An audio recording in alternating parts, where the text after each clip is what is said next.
అందరికీ నమస్తే అండి. ఎన్నికల్లో సాధారణంగా ఒక వేవ్ ఉంటుంది. రాజకీయ పార్టీలకు ఒక వేవ్ వస్తుంది. ఎన్నికలకు ఒక 10 రోజుల ముందో 15 రోజుల ముందో. ప్రతి సందర్భాల్లో ఆ వేవ్ రాదు. కొన్ని సందర్భాల్లో మాత్రమే, కొన్ని ఎన్నికల్లో మాత్రమే విపరీతమైన వేవ్ వస్తుంది. కొన్ని ఎన్నికల్లో బాగా టైట్ ఉంటుంది, బాగా హోరాహోరీ ఉంటుంది, సమఉజ్జీలుగా ఉంటాయి రెండు పార్టీలు కూడా. ఎవరు గెలుస్తారు, ఎవరు ఓడిపోతారు అనేది చెప్పడం కూడా చాలా కష్టం. ఎవరైనా ప్రభుత్వాన్ని ఏర్పాటు చేసినా, గెలిచినా చాలా తక్కువ సీట్లతో గెలుస్తారు. బొటాబొటి మ్యాజిక్ ఫిగర్ కంటే ఒక 4-5 ఎక్కువ తెచ్చుకుంటారు. సో ఇప్పుడు ఆంధ్రప్రదేశ్లో అదే పరిస్థితి హోరాహోరీగా ఉంది, బొటాబొటిగా ఉంది. రెండు పార్టీలు కూడా, రెండు వైపు వర్గాలు కూడా చాలా హోరాహోరీగా తలబడుతున్నారు.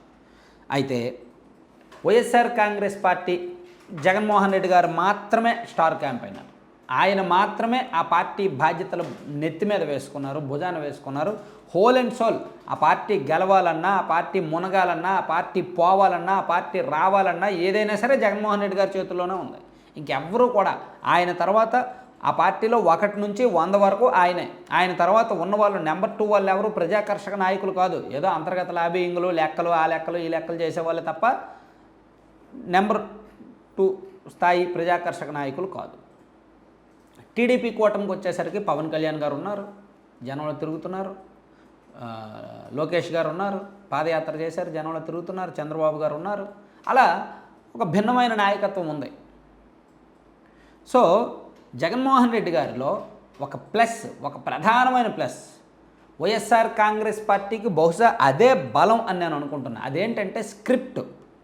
జగన్మోహన్ రెడ్డి గారు మాట్లాడుతున్న స్క్రిప్ట్. జగన్మోహన్ రెడ్డి గారు ఈ మేమంతా సిద్ధం సభల్లో ఆయన మాట్లాడుతున్నారు చూసారా, డైలాగ్ డెలివరీ, డైలాగులు ఉన్న చూసారా, ఆ డైలాగులు వింటే నేను చాలా సందర్భాల్లో చెప్పాను, బహుశా అందులో అబద్ధాలే ఉండొచ్చు. ఆయన 100 మాటలు మాట్లాడితే అందులో 80-90 అబద్ధాలే ఉండొచ్చుగాక. అవి అబద్ధాలనే విషయం నాకు తెలుసు, మీకు తెలుసు, చదువుకున్న వాళ్ళందరికీ తెలుసు, వైఎస్ఆర్ కాంగ్రెస్ పార్టీ స్వరూపం తెలిసిన వాళ్ళందరికీ కూడా తెలుసు. అవి అబద్ధాలు. ఏం అబద్ధాలు? మీ బిడ్డ చెప్పినవన్నీ చేశాడు, అది అబద్ధమే. కానీ ఆయన ఓపెన్గా చెప్తున్నాడు, మీ బిడ్డ చెప్పినవన్నీ చేశాడు అని. ఆయన చెప్పినవి ఏం చేయలే. మెగా డిఎస్సీ ఇవ్వలేదు, జాబ్ క్యాలెండర్ ఇవ్వలేదు, పోలవరం కట్టలేదు కదా, అలాగే సిపిఎస్ రద్దు చేయలేదు, మద్య నిషేధం చెయ్యలేదు, ఇవేం చేయలే. కానీ చెప్పినవన్నీ చేశాడు మీ బిడ్డ అని అనగలుగుతున్నాడు. ఎలా అనగలుగుతున్నాడు? ఆయన కాన్ఫిడెన్స్. అంటే ఆయన చెప్పింది అబద్ధమని ఆయనకు తెలుసు. సో రాజకీయాల్లో అబద్ధాలు సర్వసాధారణం. ఒక పెళ్లి జరగాలంటే 1000 అబద్ధాలు ఆడమంటారు. అలాగే ఒక పార్టీ గెలవాలంటే 1,00,000 అబద్ధాలైనా ఆడతారు. వాళ్ళకి కుర్చీ కావాలి. ఈవెన్ టీడీపీలో కూడా అబద్ధాలు ఆడే నాయకులు ఉంటారుగా, అబద్ధాలు ఆడతారుగా. కాకపోతే వైసీపీ ఇంకాస్త ఎక్కువ అబద్ధాలు ఆడి ఒక ట్రాన్స్లోకి, ఒక రియాలిటీ షోలోకి, ఒక ఫేక్ డ్రామాలోకి నెట్టేస్తారు. సో అది ఆ స్క్రిప్ట్లో, ఆ డైలాగుల్లో వైసీపీ ఆరితేరింది అంటాను నేను. వైసీపీకి అదే బలం అంటాను. అంటే అబద్ధాన్ని కూడా చాలా చాకచక్యంగా, అది అబద్ధం అని తెలుసుకోలేకుండా, అంటే నేను మళ్ళీ చెప్తున్నా, మీకో నాకో తెలియొచ్చుగాక. ఈ వీడియో 100 మంది చూస్తే అందులో ఒక 80 మందికి అది అబద్ధమే కదా, ఇంత సింపుల్గానే తెలుస్తుంది కానీ మీరు నేను అనుకోవచ్చు కాక. కానీ అన్ఎడ్యుకేటెడ్ వాళ్ళకి, రూరల్ వాళ్ళకి, ఏదైతే YSR Congress party strong voting ఉందో, వైఎస్ఆర్ కాంగ్రెస్ పార్టీకి బ్యాక్ బోన్ ఓటింగ్ ఏదైతే ఉందో, ముస్లిమ్స్, ఎస్సీ, ఎస్టీ, మైనారిటీ వర్గాలు, బీసీస్లో కొన్ని వర్గాలు, కొన్ని ఏరియాలు ఎవరైతే ఉన్నారో జగన్మోహన్ రెడ్డి గారిని, వైసీపీని గుడ్డిగా నమ్ముతున్న వాళ్ళు, ఆ వర్గాలకు ఆ మాటలు స్వీట్లా ఉంటాయి. ఆయన చెప్పే డైలాగులు చూడు ఏమంటారు. నాకు ఈ మధ్య ఒక 2-3 వైసీపీ వాళ్ళు మెసేజ్ పెడుతున్నారు, అన్న జగన్మోహన్ రెడ్డి గారు నువ్వు ఎప్పుడు వ్యతిరేకిస్తావు, అసలు మీ ఇంటికి మంచి జరిగిందంటేనే మీ బిడ్డకు ఓటు వేయండి అని చెప్పే నాయకుడు ఎవరైనా ఉన్నారా? మీ ఇంటికి మంచి జరిగిందంటేనే మీరు నాకు ఓటు వేయండి, ఆలోచించి ఓటు వేయండి అని చెప్పే నాయకుడు ఎవరైనా ఉన్నారా? ఓన్లీ జగన్మోహన్ రెడ్డి గారే ఉన్నారు కదా అంటున్నారు. అలా చెప్పడమే ఒక కళ అంటాను నేను. అది తెలుసు. అంటే అలా చూడండి, అలా చెప్పడం వలన జగన్మోహన్ రెడ్డి గారు చూసావా, అలా చెప్పేవాళ్ళు కూడా ఎవరు లేరు. మీ ఇంటికి మంచి జరిగిందంటేనే ఓటు వేయండి అని చెప్పేవాళ్ళు ఎవరు లేరు. ఆయన చెప్పారంటే ఎంత గ్రేటు అని మీరు నేను మాట్లాడుకుంటామేమో, కొంతమంది మాట్లాడుకుంటారేమో. కానీ ఆ ఇంటికి మంచి జరిగిందో లేదో ఆలోచించే వాళ్ళు ఎంతమంది చెప్పండి కదా. ఇప్పుడు ఒక సినిమా తీస్తారు. సినిమా తీసినప్పుడు ప్రతి ప్రొడ్యూసరు ప్రతి డైరెక్టరు ఆ సినిమా హిట్ అవుద్దనే తీస్తారు. అందుకే ఇప్పుడు ఆదిపురుష్ సినిమా ఉంది, లేదా అంతకుముందు రాజాశ్యామ్ సినిమా ఉంది, 100 కోట్లు పెట్టారు ఆ సినిమాలకి. ఆ సినిమా ఫ్లాప్ అవుద్దనో పోద్దనో వాళ్ళు తీరుగా ఆ సినిమా మీద నమ్మకంతోనే తీస్తారు. సో ఇక్కడ వైసీపీ కూడా నమ్మకం మీదే వాళ్ళు అలా మాట్లాడుతున్నారు. ఆ పార్టీ వాళ్ళు కూడా ఆ పార్టీని నమ్ముతున్నారు. సో అంటే నేను వైఎస్ఆర్ కాంగ్రెస్ పార్టీకి ప్రధాన బలం ఆ డైలాగులే అని ఎందుకు చెప్పానంటే,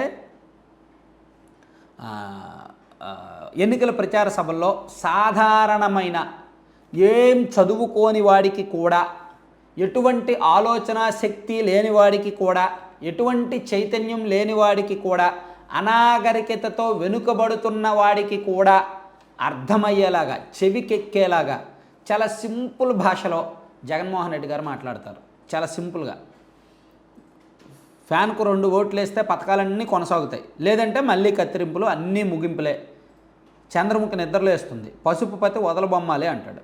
5 ఏళ్ళు రక్తం తాగేందుకు మీ ఇంటికి వస్తాడు. గతంలో పలు కారణాలతో నాకు ఓట్లేని వారు ఆలోచించండి.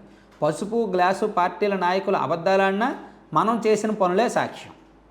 మీ అందరికీ 5 ఏళ్లలో మంచి చేసిన ప్రభుత్వం మనది కాదా? మీ బిడ్డ ఒక్కడు నక్కలు తోడేళ్ళు మాత్రం అనేకం. చంద్రబాబు తన చెంకలో పిల్లిని పిఠాపురంలో వదిలాడు. సో అంటే ఆయన చెప్పే డైలాగులు చూసారా? అంటే ఎన్నికల ప్రచారంలో చాలా సింపుల్ భాషలో, సరళమైన భాషలో, ఎంతో ప్రావీణ్యంగా, ఎంతో చాకచక్యంగా డైలాగ్ డెలివరీ విత్ ఎక్స్ప్రెషన్స్ చెప్పడం ఆయనకే సాధ్యం. ప్రతిరోజు కూడా జగన్మోహన్ రెడ్డి గారి సభల్లో ప్రతిరోజు కూడా ఆయన స్పీచ్లో ఒక రకంగా ఖచ్చితంగా సాధారణమైన వాళ్ళకి అర్థమయ్యేలాగా సింపుల్గా ఉంటున్నాయి. ఆ స్క్రిప్టు, ఆ డైలాగులు పొలిటికల్ స్పీచ్ చాలా ఇంపార్టెంట్ అండి. రాజకీయ నాయకుల్లో పార్టీలకు ఓట్లు తెచ్చేదానిలో, లేదా అభ్యర్థులకు ఓట్లు వేసేదానిలో వాళ్ళు ఇచ్చే స్పీచ్ పాయింట్స్ చాలా ఇంపార్టెంట్. ఆ స్పీచ్ విషయంలో నేనైతే మాత్రం స్పీచ్లో నిజాలే ఉండాలి అని రాజ్యాంగంలో లేదు, రూల్ ఏమీ లేదు. అబద్ధాలు మాట్లాడతారు. రాజకీయమే ఒక ఫేక్, రాజకీయం అంటేనే ఒక ఫేక్, రాజకీయం అంటేనే ఒక మోసం, ఒక చీటింగ్. అందులో అబద్ధాలు ఆడకూడదు అని ఎవరు కూడా రూల్స్ పెట్టుకోరు. రాజకీయాల్లోకి వచ్చిన తర్వాత ఏదో ఒక సందర్భంలో అడపదడప వాళ్ళ విలువలు కోల్పోయి అబద్ధాలు ఆడతారు. కొంతమంది రోజు ఆడతారు, కొంతమందికి రోజుకు 100 అబద్ధాలు ఆడతారు, కొంతమంది అట్లీస్ట్ నెలకు ఒక అబద్ధమైనా ఆడతారు. సో ఒక అబద్ధం ఆడితే ఏంటి? ₹1 దొంగతనం చేసినా అదే, ₹1,00,00,000 దొంగతనం చేసినా అదే కదా. సో ఒక అబద్ధం చేసినా అదే దరిద్రం, 100 అబద్ధాలన్నా అదే దరిద్రం అని అనుకుంటారు. కాబట్టి అబద్ధాలు ఆడడం కూడా ఒక కళ, ఒక ఆర్ట్. ఆ ఆర్ట్ని వైఎస్ఆర్ కాంగ్రెస్ పార్టీ చాలా చాకచక్యంగా జనంలోకి తీసుకెళ్తారు. వాళ్ళ వెర్షన్ని చాలా చాకచక్యంగా జనంలోకి ఇంజెక్ట్ చేస్తారు. ఇంజెక్షన్ చూడండి. వాళ్ళకు సొంత మీడియా లేదా? జగన్మోహన్ రెడ్డి గారు ఎన్నోసార్లు అన్నారు సభల్లో, నాకు సొంత మీడియా లేదు, మీ బిడ్డకు ఓన్ మీడియా లేదు, వాళ్ళకి ఈనాడు, ఆంధ్రజ్యోతి ఉన్నాయన్నారు. అది అబద్ధం. అది అబద్ధం అనే సంగతి అందరికీ తెలుసు, ఆయనకు కూడా తెలుసు. కానీ ఎలా చెప్పగలుగుతున్నారు? సాక్షి లేదా? సాక్షిలో బోర్డ్ ఆఫ్ డైరెక్టర్స్ ఎవరు? సాక్షి చైర్మన్ ఎవరు? కదా. సో అంటే అది అబద్ధమని తెలిసినా సరే చెప్పడం ఒక కళ. అటువంటి కళ రాజకీయ నాయకుడికి ఉండడం వలన వాళ్ళు ఇదిగో ఇప్పుడు జగన్మోహన్ రెడ్డి గారు ఏ పొజిషన్లో ఉంటారో ఆ పొజిషన్లో ఉంటారు. మన ఆంధ్రప్రదేశ్ రియాలిటీ షోలో ఉంది కదా, రియాలిటీ షోలో ఉన్న వాళ్ళకి ఇటువంటి అబద్ధాలే చెప్పాలన్నమాట. సో మీకు అర్థమయ్యే ఉంటుంది. సో వైసీపీకి అదే బలం. అలా మాట్లాడగలగడమే బలం, అదే ఆర్ట్. ఆ ఆర్టే ఆ పార్టీకి బలం అన్నమాట. ఈ విషయం చాలామందికి నచ్చకపోవచ్చు, నన్ను తిట్టుకోవచ్చు. అంటే నువ్వు ఎంకరేజ్ చేస్తున్నావన్నా, అబద్ధం చెప్పేవాడిని నువ్వు ఎంకరేజ్ చేస్తున్నావని నువ్వు అనొచ్చు, మీరు అనొచ్చు చాలామంది. నేను ఎంకరేజ్ చేయట్లా, నేను ఆ క్వాలిటీస్ చెప్తున్నా. ఆ క్వాలిటీస్ జనాలు యాక్సెప్ట్ చేస్తున్నారు కాబట్టి ఓట్లు వేస్తున్నారు, ఇప్పటికీ ఆ పార్టీకి మద్దతు ఇస్తున్నారు అని చెప్తున్నా. Thank you.